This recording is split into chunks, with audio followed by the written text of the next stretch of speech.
termasuk di dalam golongan yang meninggal dengan Al-Quran. Golongan yang ketiga, yaitu golongan yang beriman dengan Al-Quran. Mereka membaca Al-Quran, tapi tidak memahami, tidak tadabbur makna apa yang ada dalam Al-Quran. Kau dikira sebagai golongan yang meninggalkan Al-Quran. Golongan yang keempat, yaitu golongan yang beriman dengan Al-Quran. Mereka membaca Al-Quran, mereka memahami tadabbur makna ayat dalam Al-Quran, tetapi mereka tidak mengamalkan apa yang disuruh oleh Allah Subhanahu wa taala dalam Al-Quran. Maka golongan yang keempat ini juga tergolong dalam golongan yang meninggalkan Al-Quran, tergolong dalam istilah al-mahjur yang dimaksudkan oleh Allah Subhanahu wa taala dalam surah Al-Furqan tadi. Maka jadilah golongan yang kelima. Siapa golongan kelima? Yaitu golongan yang beriman dengan Al-Quran.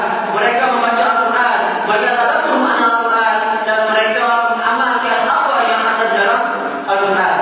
Para hadirin yang dirahmati Allah Subhanahu wa taala sekalian, jadikan bulan Ramadan yang lepas bukan hanya sekadar Ramadan semata-mata, tetapi bulan Ramadan yang lepas merupakan bulan yang menyaris diri kita supaya kita menjadi hamba-hamba yang lebih bertakwa kepada Allah Subhanahu wa taala.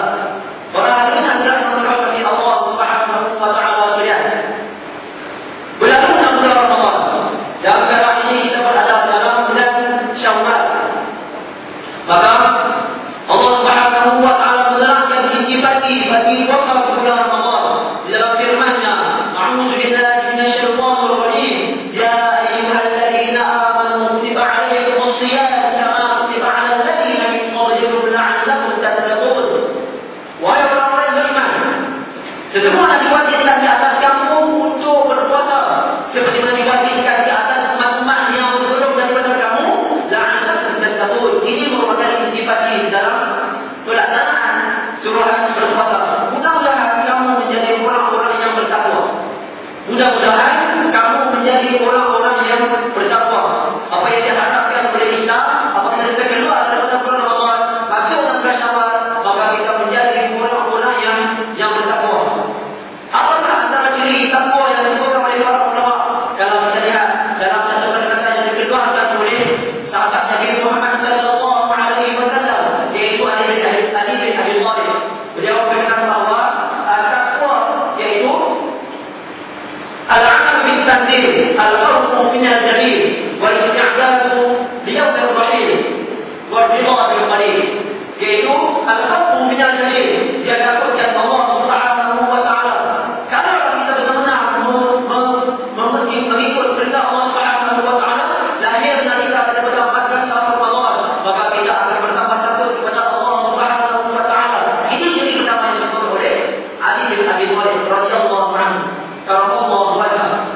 Ciri yang kedua yang disebutkan oleh Ali bin Abi Thalib karamallahu wajhah, yaitu al-amal bil tanzil,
hantar makanan keluar bulan Ramadan, kita memutuskan silaturahim bersama dengan kita, maka golongan ini dikatakan sebagai golongan hamba Ramadan. Hamba yang akan mengkhususkan bulan Ramadan satu waktu yang khusus untuk beribadah kepada Allah Subhanahu wa taala. Maka di sini mimbar pesan kepada diri dan juga kepada semua para ahli dan sekalian untuk kita menjadikan kita ini merupakan hamba Rabbani, bukan hamba Ramadan. Para hadirin kepada Allah Subhanahu wa taala sekalian, Islam menetapkan beberapa ibadah yang dikhususkan pada bulan Syawal. Di antaranya ialah sebagaimana yang sabda Nabi Muhammad sallallahu alaihi wasallam, yaitu menceritakan pembinaan dengan kelebihan yang diberikan kepada umat Nabi Muhammad tidak diberikan kepada umat yang sebelum daripada Nabi Muhammad sallallahu alaihi wasallam. Man shoma Ramadan thumma atba'ahu sittan min Syawal kana kasiyamil dahr. Barang siapa yang berpuasa pada bulan Ramadan kemudian diikuti pada bulan Syawal dengan 6 hari berpuasa pada bulan Syawal, kana kasiyamil dahr, maka seolah-olah dia berpuasa selama setahun. Kita berpuasa pada bulan Ramadan sebanyak 30 hari, ditambah pula pada 6 hari pada bulan Syawal, 36 bermaksud 36 hari. Maka 36 hari dalam Islam menjadikan satu ibadah kepada Allah Subhanahu wa taala digandakan kepada 10 hari ganda. Maka 360 darab dengan 10 bersamaan dengan 336 darab dengan 10 bermaksud 360, maka hampir dengan setahun. Inilah kelebihan yang diberikan kepada umat Nabi Muhammad sallallahu alaihi wasallam, tak diberikan kepada umat-umat yang sebelum daripada ini. Maka semoga peluang ini selama kita masih hidup menyembah Allah Subhanahu wa taala. Para hadirin